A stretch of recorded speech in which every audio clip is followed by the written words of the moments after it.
আসসালামু আলাইকুম রহমতুল্লাহ। যা নিটনবিক রিহলাতুন ইলাল আরবি এর তত্ত্বাবধানে পরিচালিত 19তম সহকারী মৌলভী নিবন্ধন প্রস্তুতি কোর্সের আজকের লেকচার 50-এ আপনাদের স্বাগত জানিয়ে আমরা আজকের ক্লাসটি শুরু করছি।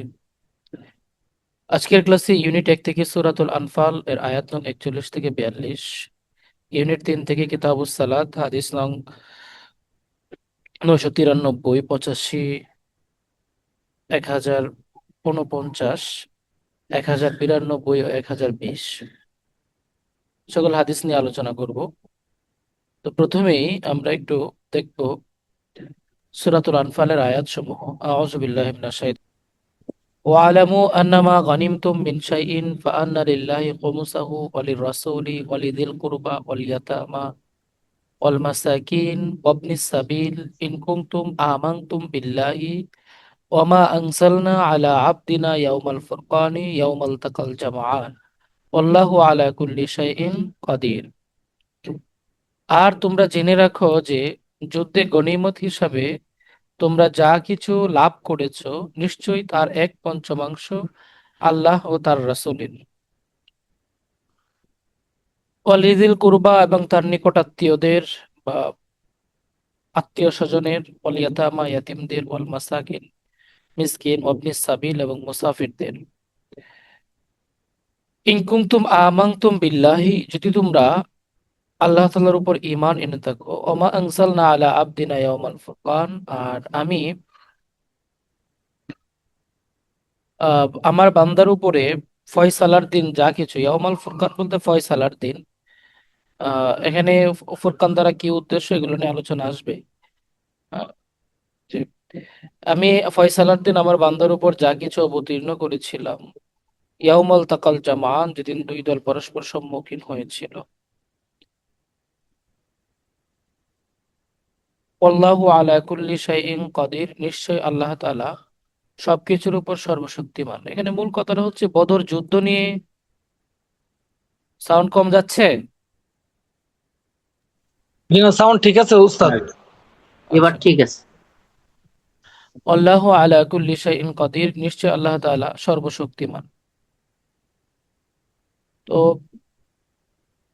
আর আল্লাহ এখানে বদর যুদ্ধ নিয়ে মূলত আলোচনাটা হয়েছে আর কি। তো বদর যুদ্ধে শোনাই যায় না। আবারও সমস্যা হয়েছে নাকি? জি না, শোনা যাচ্ছে তো ক্লিয়ার। গাজী শাহরিয়ার, আপনার এখানে কি সমস্যা হচ্ছে? উস্তাদ, আমি তো শুনতে পাচ্ছি না, সাউন্ড মনে হচ্ছে অন্যদিনের তুলনায় কম। অন্যদিন যত সুন্দর এমনি ক্লিয়ার আসতেছে, কিন্তু কম মনে হচ্ছে সাউন্ডটা। হুম। না, এখন ঠিক আছে। আবার একদম শুরুর দিকে একটু কম ছিল। এখন তো অন্যদের কোনো সমস্যা হচ্ছে না।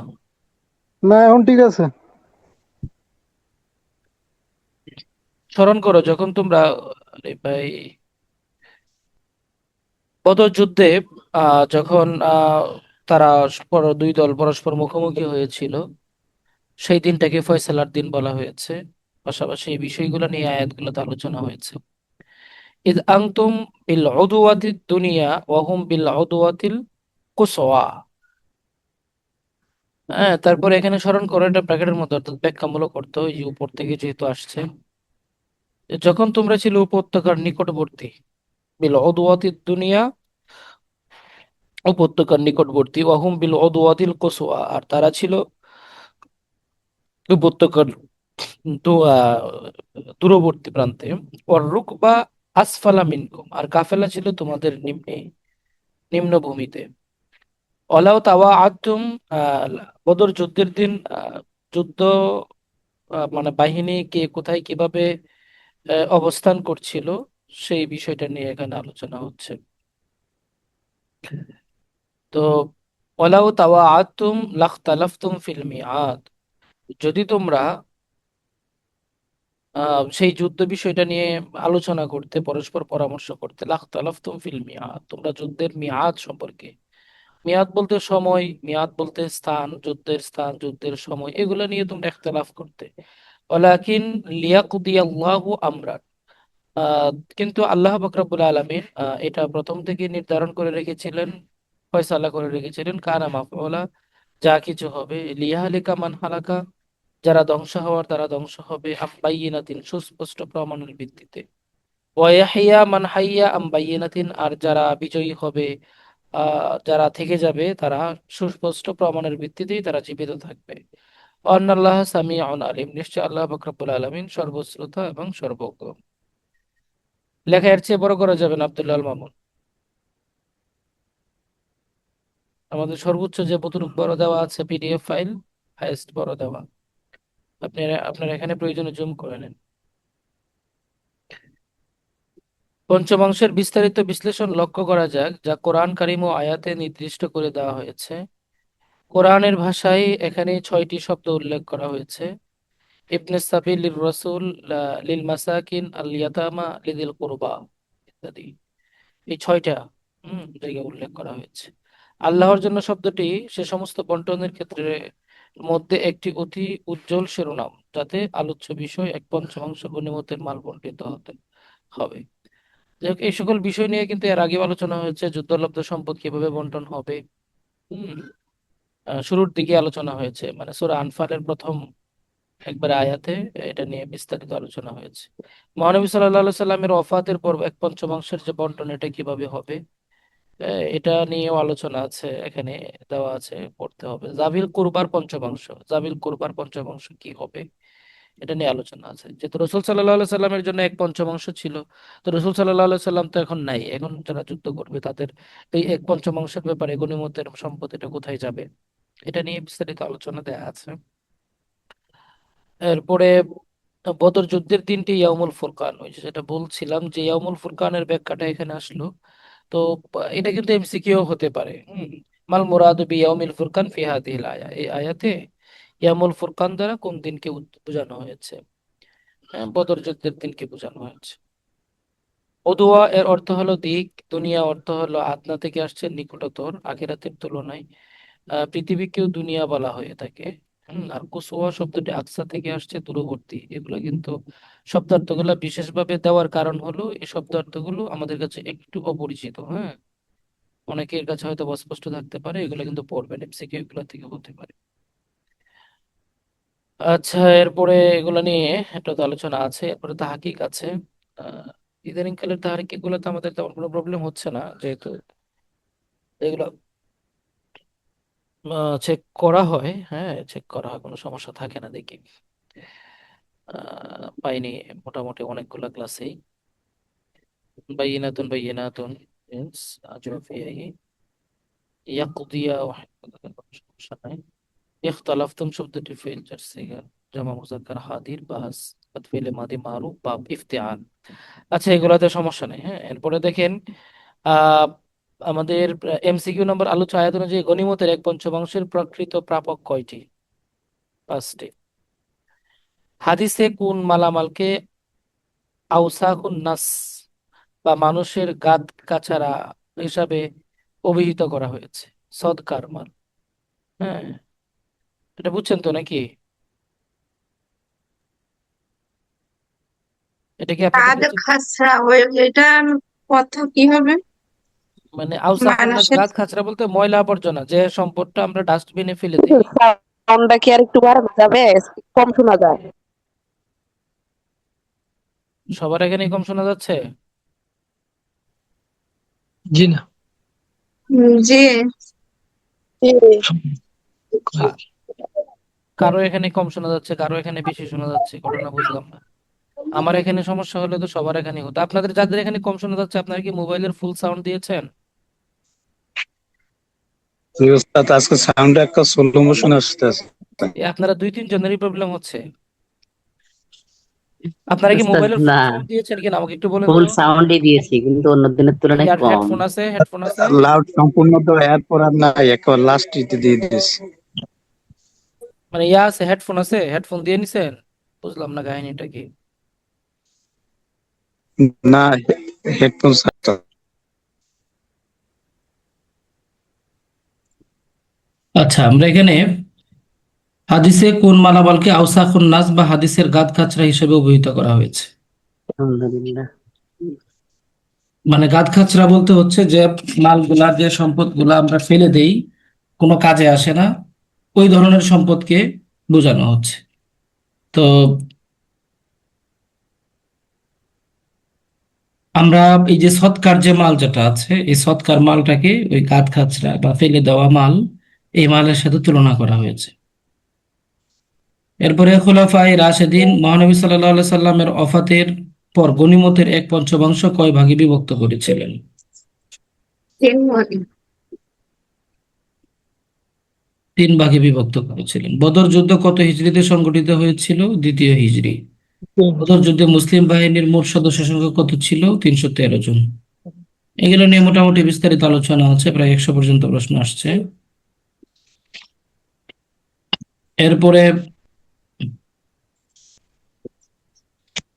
হাদিস এর অনুবাদ। ওয়ান উকবাতা ইবনে আমির রাদিয়াল্লাহু তাআলা আনহু قال, উকবা ইবনে আমির রাদিয়াল্লাহু তাআলা আনহু থেকে বর্ণিত, তিনি বলেন, قال সালাসু সাআতিন কানা রাসূলুল্লাহ সাল্লাল্লাহু আলাইহি সাল্লাম ইয়ানহানা আন নুসাল্লি ফীহিন্না। হযরত উকবা ইবনে আমির রাদিয়াল্লাহু তাআলা আনহু থেকে বর্ণিত, তিনি বলেন যে সালাসু সাআতিন, 3টা সময়, কানা রাসূলুল্লাহ সাল্লাল্লাহু আলাইহি সাল্লাম ইয়ানহানা আন নুসাল্লি, রাসূল সাল্লাল্লাহু আলাইহি সাল্লাম আমাদেরকে সালাত আদায় করতে নিষেধ করেছেন।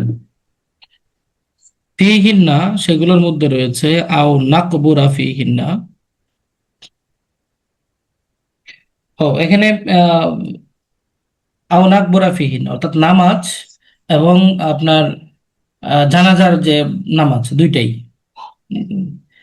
ও নাকবুরা ফীহিন্না মাউতানা, অর্থাৎ এই 3টা সময়ে জানাজার নামাজ এবং নরমাল নামাজ আমরা যেগুলো পড়ি, 5 ওয়াক্ত নামাজ বা নফল নামাজ, সেগুলো করতে নিষেধ করা হয়েছে। তার মধ্যে হাত্তা তাতলু আশ-শামসা, যতক্ষণ পর্যন্ত না সূর্য উদিত হয়, বাযিগাতান, পরিপূর্ণরূপে, অর্থাৎ সূর্য উদয় হওয়ার সময়, পরিপূর্ণভাবে উদয় না হওয়া পর্যন্ত, হাত্তা তারতাফিয়া, এবং তা উপরে উঠে যায়, ওয়াহিনা ইয়াকুমু কাইমুজ যাহিরা, আর যতক্ষণ পর্যন্ত কাইমুজ যাহিরা, দুপুরের যে আকায়া, মানে সূর্য যতক্ষণ পর্যন্ত না স্থির হয় কোন একটা জায়গায়।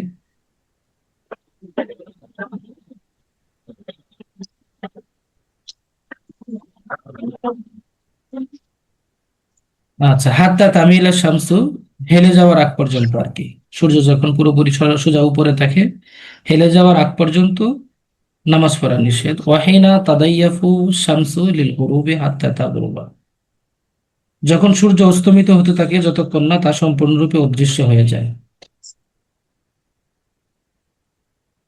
আওকাত শব্দটি ইসিম এর একবচন ওয়াক্তুন, এগুলো বাংলায় আলোচনা। নিষিদ্ধ সময়ে নামাজ আদায়ের ব্যাপারে ইমামদের আলোচনা আছে, মতভেদ আছে, এগুলো একটু দেখবো। মাযহাব ও আবু হানিফা, ইখতিলাফ গুলো দেখে নিব। এরপর হাদিস আন ইবনে ওমর রাদিয়াল্লাহু তাআলা আনহু قال রাসূলুল্লাহ সাল্লাল্লাহু আলাইহি ওয়াসাল্লাম, ইবনে ওমর রাদিয়াল্লাহু তাআলা আনহু থেকে বর্ণিত, তিনি বলেন, রাসূল সাল্লাল্লাহু আলাইহি ওয়াসাল্লাম বলেছেন, সালাতুল জামাআতি তাফদুলু সালাতাল ফজরি বি27 দারাজাতান, অর্থাৎ সালাতুল জামাআতে, জামাতের সাথে নামাজ আদায় করা, তাফদুলু, মর্যাদাবান, সালাতাল ফজরি, একা একই নামাজ আদায় করার থেকে, বি27 দারাজা, 27 গুণ বেশি, 27 গুণ। সালাতুল ফাজরি মানে হচ্ছে একাকী নামাজ, যেটা অধিক এর থেকে তাফদুল, অধিক মর্যাদাবান বা অধিক গুণ সওয়াবের অধিকারী। জামাতের নামাজটা 27 গুণ। এটা কিন্তু ইয়াতে আসে, এমসিকিউতে আসে। নর্মালি এমসিকিউ থেকে বা হাদিসে যখন প্রশ্ন হয়, এই জাতীয় প্রশ্নগুলো হয়ে থাকে। এরপরে ইসলামের অন্যতম গুরুত্বপূর্ণ রুকন হলো নামাজ। সাধারণত এর মাধ্যমে মুসলমান ও অমুসলমানের মাঝে পার্থক্য সূচিত হয়। মহান আল্লাহর দরবারে বিনয়ী হওয়ার সর্বোত্তম মাধ্যম হলো এই নামাজ। জামাতের মাধ্যমেই এই নামাজ ফরজ হয়। জামাতে নামাজ পড়ার গুরুত্ব, হুকমুল জামাত, জামাতের হুকুম, এগুলো নিয়ে আলোচনা তো আছে। এরপরের হাদিস 1039, আন আবি মাসউদ রাদিয়াল্লাহু তাআলা আনহু قال, আবু মাসউদ রাদিয়াল্লাহু তাআলা আনহু থেকে বর্ণিত, তিনি বলেন, قال রাসূলুল্লাহ সাল্লাল্লাহু আলাইহি ওয়াসাল্লাম, রাসূল সাল্লাল্লাহু আলাইহি ওয়াসাল্লাম বলেছেন, ইয়া উম্মুল কাওমা আকরাউহুম লিকিতাবিল্লাহ, মানে জামাতের বা মানুষের নামাজের ইমামতি করবে আকরাউহুম লিকিতাবিল্লাহ, যে কোরআন তেলাওয়াতে অধিক পারদর্শী বা যার কোরআন তেলাওয়াত অনেক ভালো। ফাইন কানু ফিল কিরাআতি সাওয়াআন, যদি তারা কিরাআতের ক্ষেত্রে সবাই সমান হয়, ফাআলামুহুম বিসসুন্নাহ, তাহলে যে হাদিসের ক্ষেত্রে বেশি ভালো জানে, হাদিস বেশি ভালো জানে, সে করবে। মানে হাদিস বেশি ভালো জানে সে করবে বলতে কি, কেরাতের সমান হওয়ার পরে হাদিস যে বেশি ভালো জানা। ফাইন কানু ফি সুন্নাহ সাওয়াআন, যদি সুন্নাহ হাদিস জানার ক্ষেত্রেও সমান হয়, ফাকদামুহুম হিজরা, তাহলে ইমামতি করবে হিজরতের দিক থেকে যে আগে হিজরত করেছে। ফাইন কানু ফিল হিজরতি সাওয়াআন, হিজরতের দিক থেকে যদি সমান হয়, ফাকদামুহুম সিন্নান, তাহলে বয়সের দিক থেকে যে বেশি সে করবে। ওয়ালা ইউআম্মিনুর রাজুলুর রাজুলা ফি সুলতানিহি। দেখেন এখানে ইমামতির ক্ষেত্রে যে ধারাবাহিক স্তরটা যে আলোচনা করা হচ্ছে, এখন হিজরতের বিধানটা তো আর এখন নাই। এখন হিজরতের মনে করেন হিজরতের মাঝখানে যে আলোচনাটা আসছে এটা বাদ যাবে, অন্য টপিক গুলো অন্য পয়েন্ট গুলো থাকবে।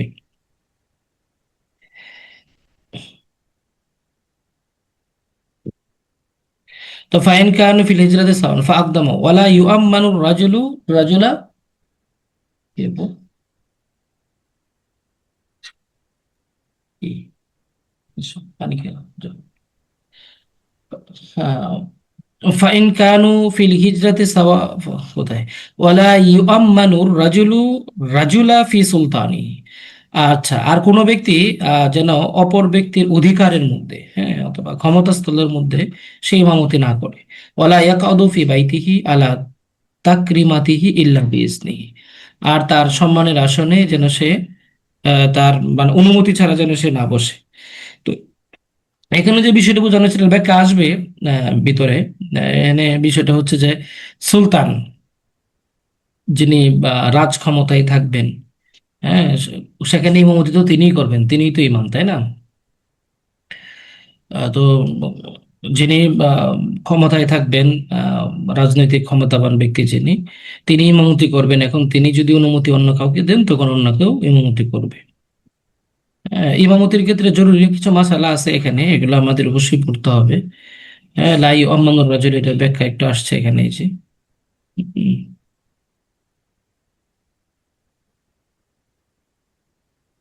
উম, এগুলো নিয়ে আমরা একটু পড়াশোনা করব, সব বাংলাতেই আছে, সমস্যা হওয়ার কথা না। ওয়ান ইবনে ওমর রাদিয়াল্লাহু তাআলা আনহু قال, ইবনে ওমর রাদিয়াল্লাহু তাআলা আনহু থেকে বর্ণিত, সাল্লাইতু মা রাসূলিল্লাহি সাল্লাল্লাহু আলাইহি সাল্লাম রাকাতাইন, আমি রাসূল সাল্লাল্লাহু আলাইহি সাল্লামের সাথে 2 রাকাত নামাজ আদায় করেছি। কাবলা জোহরে, জোহরের পূর্বে, ও রাকাতাইন বাদাহা, এবং 2 রাকাত পড়েছি তারপরে, মানে ফরজ নামাজের পরে। ও রাকাতাইন বাদাল মাগরিব, আর 2 রাকাত নামাজ আদায় করেছি মাগরিবের পরে, ফি বাইতিহি, তার ঘরে। ও রাকাতাইন বাদাল ইশা, এবং 2 রাকাত সুন্নত নামাজ পড়েছি ফি বাইতিহি, তার ঘরে, এশার পরে আর কি। ক্বালা ওয়া হাদাসাতনি হাফসাতু, হাফসা আমার রাদিয়াল্লাহু তাআলা আনহা আমার নিকট বর্ণনা করেছেন যে আন্না রাসূলুল্লাহ সাল্লাল্লাহু আলাইহি সাল্লাম কানা ইউসাল্লি রাকাআতাইনি খাফিফাতাইনি হিনা ইয়াতলুল ফজর, যে রাসূল সাল্লাল্লাহু আলাইহি সাল্লাম 2 রাকাত নামাজ আদায় করতেন সংক্ষিপ্তভাবে যখন সূর্য উদিত হতো, উদ্ভাসিত হতো। উদিত হতো বলতে উদিত হওয়ার সময় নেই, কিন্তু মানে ভালোভাবে যখন সূর্য উঠে যেত বা উদ্ভাসিত হতো, তখন রাসূল সাল্লাল্লাহু আলাইহি সাল্লাম 2 রাকাত নামাজ আদায় করতেন, এটার কথা বোঝানো হয়েছে। তো তারিফুস সুনান, সুনান নিয়ে যেহেতু এখানে হাদিস আলোচনা আছে, সুন্নতের কিছু সংজ্ঞা আছে। হাদিসের যে নামাজের সুন্নত গুলা কোন কোন, কখন, কত ওয়াক্ত নামাজে, মানে কোন নামাজে কত ওয়াক্ত, কত রাকাত সুন্নত আগে পরে, এগুলো নিয়ে একটা আলোচনা আছে। সুন্নতের প্রকারভেদ, এটা নিয়ে আলোচনা আছে। মোটামুটি রিটেন টাইপ একবারে, হ্যাঁ, যেমন রিটেন প্রশ্ন হলে যেমন হতে পারে তেমন ভাবে দেওয়া।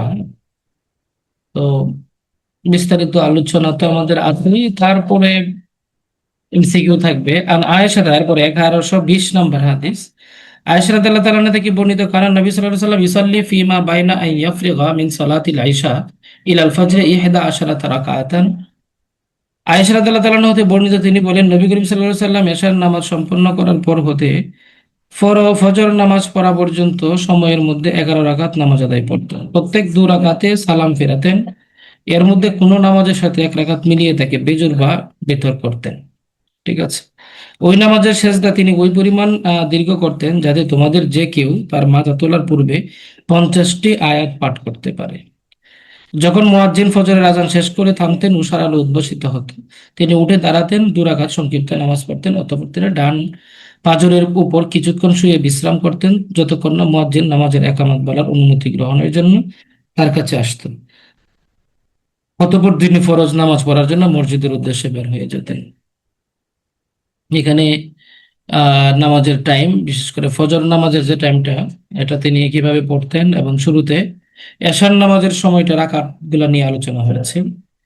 তো কারণ কারণ নবী সাল্লাল্লাহু আলাইহি ওয়াসাল্লাম ইসাল্লি ফিমা বাইনা ইয়াফরুগু মিন সালাতিল ইশা ইলাল ফজরি 11 রাকাতান, অর্থাৎ রাসূল সাল্লাল্লাহু আলাইহি ওয়াসাল্লাম এশার নামাজ থেকে ফজরের নামাজ পর্যন্ত 11 রাকাত নামাজ আদায় করতেন। ইসাল্লিমু মিন কুল্লি রাকাতাইন, প্রত্যেক রাকাতে তিনি সালাম ফেরাতেন। ওয়া ইউতিরু বিওয়াহিদাতিন, আর বেতর নামাজ পড়তেন তিনি 1 রাকাত। ফায়াসজুদু সাজদাতা মিন যালিকা কদর, জি আপু এই হচ্ছে। আচ্ছা, দেখুন। মিন কুল্লি রাকাতান ওয়া ইউতিরু বিওয়াহিদাতিন ফায়াসজুদু সাজদাতা মিন যালিকা কদরা মা ইয়াকরাউ আহাদুকুম 50 আয়াত। আচ্ছা, এরপরে হচ্ছে ইয়াসজুদু সাজদাতা মিন যালিকা কদরা মা ইয়াকরাউ আহাদুকুম 50। এরপরে তিনি এত দীর্ঘ সেজদা করতেন ওই বেতর নামাজে, এবং যেখানে প্রায় 50 আয়াত পড়া যায় এই পরিমাণ তিনি সেজদাটা দীর্ঘ করতেন। ঠিক আছে, তারপরে আয়াতান কাবলা আন ইয়ারফা রাসাহু হাত্তা ফাইদা সাকাতাল মুয়াজ্জিনু, অতঃপর যখন মুয়াজ্জিন চুপ হয়ে যেতেন, মিন সালাতিল ফজরে, নামাজের ফজরের নামাজের আজানের থেকে, ওয়া তাবায়্যানা লাহুল ফাজরু, এবং ফজর নিয়ে তাকে, মানে ফজরটা, মানে ফজরের আলো যেটা আছে এটা উদ্ভাসিত হয়ে যেত, স্পষ্ট হয়ে যেত। কামা ফারাকা, তিনি দাঁড়াতেন, ফারাকা রাকাতেন, 2 রাকাত সুন্নত নামাজ আদায় করতেন, খাফিফাতাইন, শর্টলি, হ্যাঁ সংক্ষিপ্ত, অর্থাৎ ফজরের সুন্নতের কথা বলা হচ্ছে। সুম্মাস্তাজা আলা শিক্কিহিল আইমান, অতঃপর তিনি ডান পাশ করে একটু বিশ্রাম নিতেন শুয়ে। হ্যাঁ, হাত্তা ইয়াতিয়াহুল মুয়াজ্জিনু লিল ইকামাতে, মুয়াজ্জিন তার কাছে আসতেন, ইকামতের জন্য অনুমতি চাইতেন, তারপরে তিনি দাঁড়ায় যেতেন, বের হয়ে যেতেন না জামাতের উদ্দেশ্যে। তো এগুলো ফজরের নামাজ, এশারের নামাজগুলো কখন কিভাবে আদায় করতেন এই বিষয়গুলো নিয়ে আলোচনা হয়েছে। এল ইখতিলাফি আদাদির রাকাতি সালাতিল লাইল, রাত্রের তাহাজ্জুদের যে নামাজ, এটার রাকাত সংখ্যা নিয়ে ইখতিলাফ আছে। হ্যাঁ, এটার কারণটা কি, এগুলা নিয়ে তো এখানে আলোচনা আছে। লম্বা সেজদা দ্বারা উদ্দেশ্য কি, তিনি 50 আয়াত তেলাওয়াত করতেন, তাই না, 1 রাকাত নামাজ, একটা সেজদার মধ্যে। তো এগুলো নিয়ে একটু আলোচনা আছে এখানে, দেখে নেবেন। এরপরে এমসিকিউ আছে আমাদের 421 থেকে শুরু করে। রাসূলুল্লাহ সাল্লাল্লাহু আলাইহি সাল্লাম কয়টি সময় নামাজ ও জানাজা পড়তে নিষেধ করেছেন? আওকাতুন নাহি বলতে কি বোঝানো হয়, এটা জানেন? সময় নামাজ পড়া হারাম বা নিষিদ্ধ। জি। এরপরে হচ্ছে হানাফি মাযহাব অনুযায়ী আসরের নামাজের পর সূর্যাস্ত পর্যন্ত কোনো নফল নামাজ করার হুকুম কি? বাহ, মাকরু। মাকরুহ মাকরুহ। আচ্ছা, এগুলো নিয়ে একটু আলোচনা আছে। এরপরে হচ্ছে আরো বেশ কিছু বিষয়। এই হচ্ছে হাদিস, মোটামুটি 421 থেকে নিয়ে আমাদের কত 40টা প্রশ্ন দেওয়া আছে আজকের সেটে হাদিস থেকে। এই হচ্ছে মোটামুটি আমাদের আজকের হাদিসের পড়া। আমরা এখন কিতাবুস সালাতটা আমাদের যেহেতু আজকে 50তম ক্লাস, আর 50তম লেকচারের পরে আপনাদের একটা পরীক্ষা হবে আমি বলছিলাম, তো সেই জায়গা থেকে আমরা নতুন কোনো টপিক শুরু করতে চাই নাই। 50 সালাদটা এখানে নিয়ে আসছি, নতুন টপিক আমাদের পরবর্তী বিয়া থেকে শুরু হবে। 51তম ক্লাস থেকে 3 টপিকে ক্লাস হবে। তো আপনাদের পরীক্ষা আজকে হচ্ছে কি বার, মঙ্গলবার, তাই না? মঙ্গলবার। মঙ্গলবার। তো আপনাদের এই 10টা লেকচারের উপরে আপনারা পরীক্ষা কবে দিবেন? রবিবার ইনশাআল্লাহ। বৃহস্পতিবারই 40 থেকে হচ্ছে নাকি 40 থেকে নাকি 41 থেকে? 41 থেকে 50। গত পরীক্ষায় 39 পর্যন্ত হয়েছে। 40 হয়েছিল না আপনাদের? না, হয় নাই। না, তাহলে 40 থেকে, 50, 11টা লেকচার। 40 থেকে 50, 11টা লেকচারের উপরে পরীক্ষা হবে। কবে দিবেন? এখানে বুধবার আছে, বৃহস্পতিবার আছে। বৃহস্পতিবার তো আপনাদের ক্লাস আছে, একটা ক্লাস বন্ধ দেওয়া যাবে, এরপরে পরীক্ষা রবিবার, করতে আরেকটা ক্লাস অটোমেটিকলি বন্ধ হয়ে যায়। রবিবারের দিন নিলে ভালো হয়। শনিবারে দিতে কি সমস্যা আপনাদের, আগে একটু বলেন তো দেখি। না, শনিবারে দেওয়া যাবে ইনশাআল্লাহ। রবি শনিবারে সোমবারে দেয়া যাবে, শনিবারে না, দেয়া যাবে। রবিবার রবিবার অথবা সোমবার দিন স্যার। রবিবার অথবা রবি অথবা সোমবার দিলে ভালো হয়। রবিবার দিন তো আপনাদের ক্লাস আছে, ও তাহলে সোমবারে হইলে তো ভালো হয়, সোমবারে পড়াশোনা তো হলে তো করা আবার লাগবে। 52তম লেকচার চলে আসবে। পরীক্ষার প্রস্তুতি নেবেন না পড়াশোনা করবেন বলেন, ক্লাস ও করবেন? আচ্ছা। এখন রবিবারে দেওয়া যায়, তবে রবিবারে দিলে আমাদের আরেকটা ক্লাস মিস হয়ে যাবে আর কি, বুঝতে পারছেন? শনিবারে শনিবারে দিলে ক্লাস মিস হয় না, রবিবারে ক্লাস হবে, শনিবারে পরীক্ষা হবে, অসুবিধা নাই তো। শনিবারে পরীক্ষা হয়ে রবিবারে ক্লাস নেই। তো এখানে আবার না, একটা প্রবলেম আছে অবশ্য, অনেকে আছে প্রভাষকে আছে, হ্যাঁ, তাদের জন্য একটু কষ্ট হয়ে যাবে, কারণ শনিবারে যে ক্লাস আছে তাদের। আমাদের আবার ক্লাস মিস হবে কিছু প্রবাসকে যারা কোর্স করে। এটা প্রভাষকে যারা আছে তাদের একটু অসুবিধা হয়েছে। এই আচ্ছা ঠিক আছে, তাহলে রবিবারেই দেন, হ্যাঁ, রবিবারেই দেন। জি। রবিবারে রাত রাত 9টায় পরীক্ষা হবে, বৃহস্পতিবারে আমাদের ক্লাসটা অফ থাকবে, এই আর কি, ঠিক আছে? জি ইনশাআল্লাহ। রবিবারে যে জি রবিবার ঠিক আছে। রবিবার লেকচার কিন্তু 11টা, মনে রাখবেন, 40 থেকে 50। 50, 11টা লেকচারের উপরে পরীক্ষা দিবেন। আর আপনাদের ক্লাস আমরা দেখি খুব শীঘ্রই, এটা তো 50টা লেকচার হয়ে গেছে। সিলেবাস আপনাদের একটু শর্ট আছে, প্রভাষকের তুলনায় সিলেবাসটা অনেক শর্ট, তো আশা করি আর 10টা লেকচারের মধ্যে আমরা শেষ করে দিতে পারবো, বুঝতে আলহামদুলিল্লাহ। পারছেন? না মনে হয় সহকারী মৌলবী নাকি? হ্যাঁ, সহকারী মৌলবীটা আর 10টা লেকচার আশা করি আমরা শেষ করে দিতে পারবো। মোটামুটি প্ল্যান প্রায় শেষ আর কি, স্টাডি প্ল্যানটা করা হয়ে গেছে। তো নেক্সট উইকে মানে নেক্সট যে 10টা লেকচার আছে, এই 10টা লেকচারে কোনো ক্লাস মিস দেওয়া যাবে না, চাপ থাকবে, অবশ্যই চাপ থাকবে। আমাদের হাদিস থাকবে। হাদিস আমরা এখন যেটা করছি, যে হাদিস রিডিং পড়ছি, আরবি বাংলা রিডিং পড়ছি, রিডিং না পড়লেও আমাদের হবে। আমরা হাদিসের উপরে বেশি বেশি করে হাদিস দিয়ে আমরা একটু আগে যাব, আর নাহু সরফের টপিকটা আলোচনা করব। ক্লাসে হাদিস নিয়ে তো আলোচনা করার খুব বেশি একটা লাভ নাই। ফিকহ হলে, উসুলে ফিকহ হলে আলোচনা করতে হয়, বুঝাইতে হয়। হাদিস তো বোঝানোর কিছু নাই, তাই না? ঠিক আছে। না হাদিস নিয়ে ওস্তাদ একটা কথা, হাদিসে যে রাবীদের নামগুলো, বিখ্যাত যে রাবীদের, ওনাদের জীবনীগুলা একটা শীট আকারে দিলে ভালো হতো। জীবনীগুলো তো আমাদের হাদিস শীটের মাঝখানে মাঝখানে দেওয়া হয়েছে। এই মাঝখানে দেওয়া হয়েছে, কিন্তু ওইখান থেকে মানে খুঁজে পড়তে হয়, একসাথে দিলে তখন এক নজরে দেখতে সুবিধা হতো একটু, এখন এটা কোনটা বলছিলাম। শীটের মাঝখানে গেছে, কোনটা যায় নাই, এটাই হচ্ছে মেইন প্রবলেম। আচ্ছা ঠিক আছে, অসুবিধা নেই, আমরা করব। আপনার এটা তাহলে প্রবাস লেকচারের শীটের আন্ডারে আসবে না, হতো, যে প্রভাষক এবং সহকারী দুইটার জন্যই একটা শীট করলে এটা জীবনীগুলো এটা লেকচার শীটের আন্ডারে হবে না, এটা এক্সটার্নাল হবে, বুঝতে পারছেন? এটা লেকচার শীটের আন্ডারে আসবে না, ক্লাসের আন্ডারে আসবে না, যে সকল রাবীদের নাম একত্রিত করে একটা শীটে আলাদাভাবে দেওয়া। কারণ জি। এটা যদি আমি লেকচার শীটের আন্ডারে আনতে চাই তাহলে ক্লাস আর একটা বাড়াইতে হবে, এমনিতে তো প্রচুর ক্লাস হয়ে গেছে। প্রভাষকের লেকচার কোনোভাবেই শেষ করাই যাচ্ছে না, সিলেবাস টান টান অবস্থা, মানে এমন একটা অবস্থা হয়েছে, যদি আরো 40টা ক্লাস না হয় তাও সিলেবাস শেষ করা মুশকিল হয়ে যাবে। অনেক লং সিলেবাস তাহলে। প্রভাষকের সিলেবাসটা এত বেশি, মানে সিলেবাসটা এত বড় করছে, এমন না যে আমরা আপনার যে কোনো ক্লাস শর্ট নিয়ে শেষ করে দিচ্ছি, তাও না। শুরু থেকে আমরা ফুল হুম। যেভাবে ক্লাস নিচ্ছি, পর্যাপ্ত পরিমাণ ইনফরমেশন দিয়ে সর্বোচ্চ বড় করে শিটগুলা করা হচ্ছে, তারপরেও শেষ হচ্ছে না। ও সিলেবাসটা একটু বড় প্রভাষকের। মৌলবীটা মোটামুটি 60 লেকচারের মধ্যে হয়ে যাবে, একটা হয়ে গেছে। প্রভাষকটা নিয়ে একটু ঝামেলায় আছে আমরা, হ্যাঁ, কারণ এই এত বড় সিলেবাস, সাথে আবার ব্যাকরণের একটা চাপ আছে। হম। আচ্ছা ইনশাল্লাহ, তাহলে আপনার রবিবারে পরীক্ষার প্রস্তুতি নেন, কেমন? জি ওস্তাদ ইনশাআল্লাহ। আমার পিডিএফ দেন নাই, হয়তো ভুলে গেছেন। যে যে আপনার বলছিলাম গত ক্লাসে, ওই যে তাহারিকের আর একটা এসে পিডিএফ এর কথা বলছিলাম একটু। বুঝে নাই, তাহকিকের কি হয়েছে?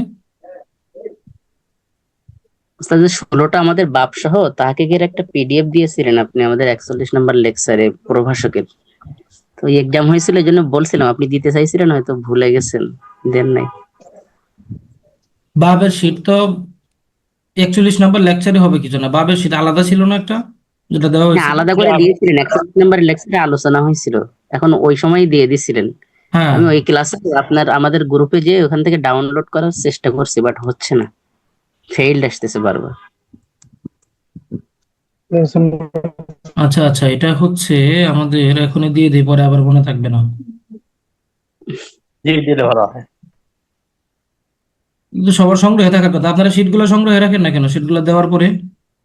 So, আমার এটা শুধু একটু মিস্টেক হয়ে গেছে, মোটামুটি সব শীট সংগ্রহে রাখবেন, তা না হলে দেখা যাচ্ছে এই যে মোবাইল টোবাইল হারায় যায়, এই হয়ে যায় সেই হয়ে যায়, নতুন ফোন আনা হয় কেনা হয়, জি জি। তখন বারবার দেয়া লাগে। হ্যাঁ, বাবের আলোচনাটা হচ্ছে কোন জায়গায় আছে একটু দেখে নিই। 16টা বাপ সহ তাহাকিকের একটা পিডিএফ দিয়েছিলেন। 16টা PDF বাব তাহকি,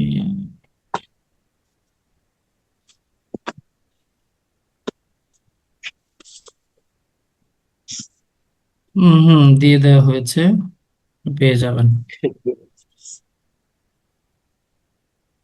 আশা করি চলে গেছে। জি ওস্তাদ, শুকরিয়া। আচ্ছা ঠিক আছে।